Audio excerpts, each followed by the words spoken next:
Assalamualaikum warahmatullahi wabarakatuh. Saya Teguh Ardawijaya. Saya kali ini akan membahas tentang kejadian yang baru-baru ini terjadi di Formula One, yaitu pada tim McLaren dengan Papaya Rules-nya.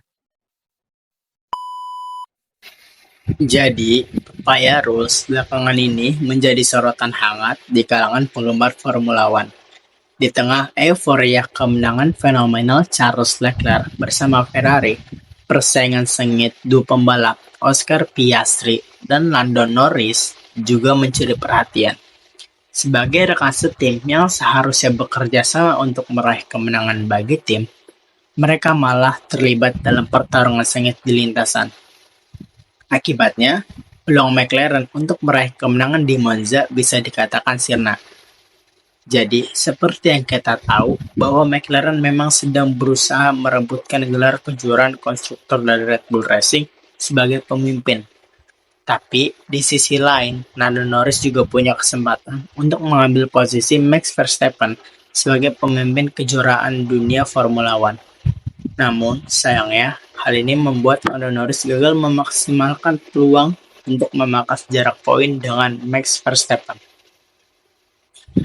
Hal ini sebenarnya tuh benar-benar bikin saya bingung karena siapa sih yang diprioritaskan dalam tim ini dengan kata Papaya Rules, atau Lando Norris ataukah Oscar Piastri.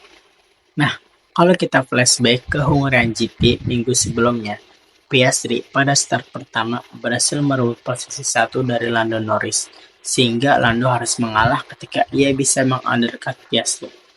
Nah, pada saat itu, Piastri diprioritaskan dalam tim sehingga memenangkan kemenangan pertamanya di Formula One.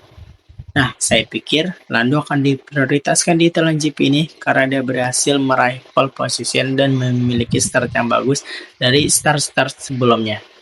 Tapi ternyata Piastri mengambil keputusan untuk menyerang Lando di lap pertama. Dan bahkan tim engineer-nya itu bilang bahwa free to race, tapi dengan Papaya Rules. Nah, sebenarnya Lando Norris ini memang lagi bersaing dengan Max Verstappen di kelas atas pembalap Formula One tahun 2024.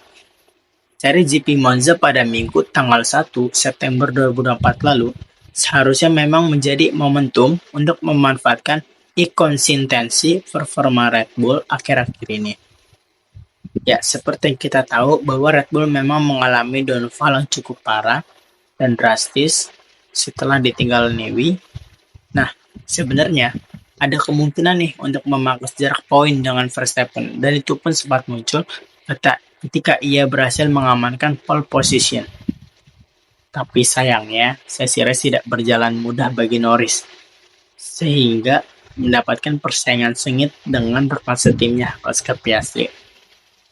Pada awalnya, balapan memang dipimpin oleh Lando Norris, tapi Oscar Piastri mengambil alih dengan mengovertake Lando Norris, dan itu dimanfaatkan oleh Charles Leclerc untuk menyusul.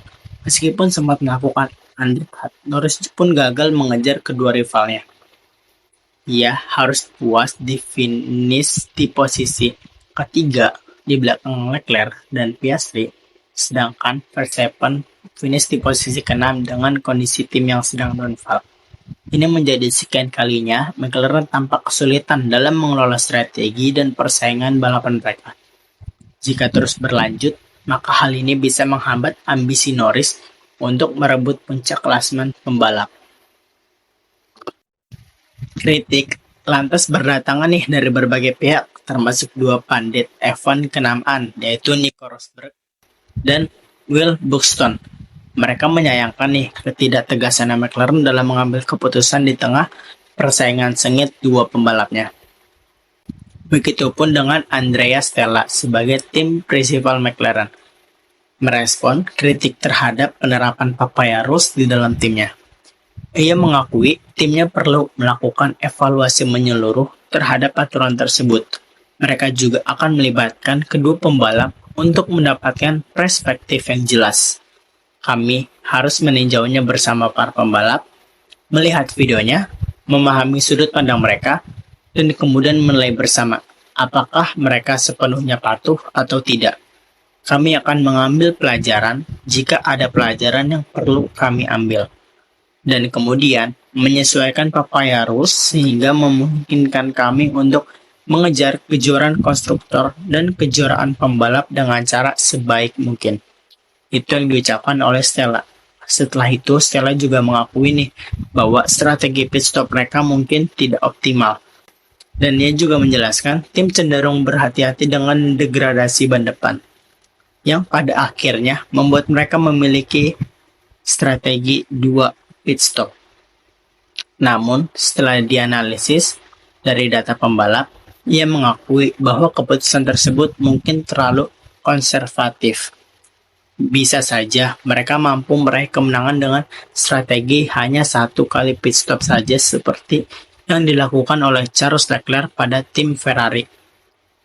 Nah, menurut Stella, GP Monza 2024 telah memberikan pelajaran berharga bagi McLaren, dan tim harus segera melakukan evaluasi menyeluruh terhadap strategi dan aturan internal. Jika tidak, maka peluang untuk meraih gelar juara Formula One 2024 akan membuatnya semakin sulit.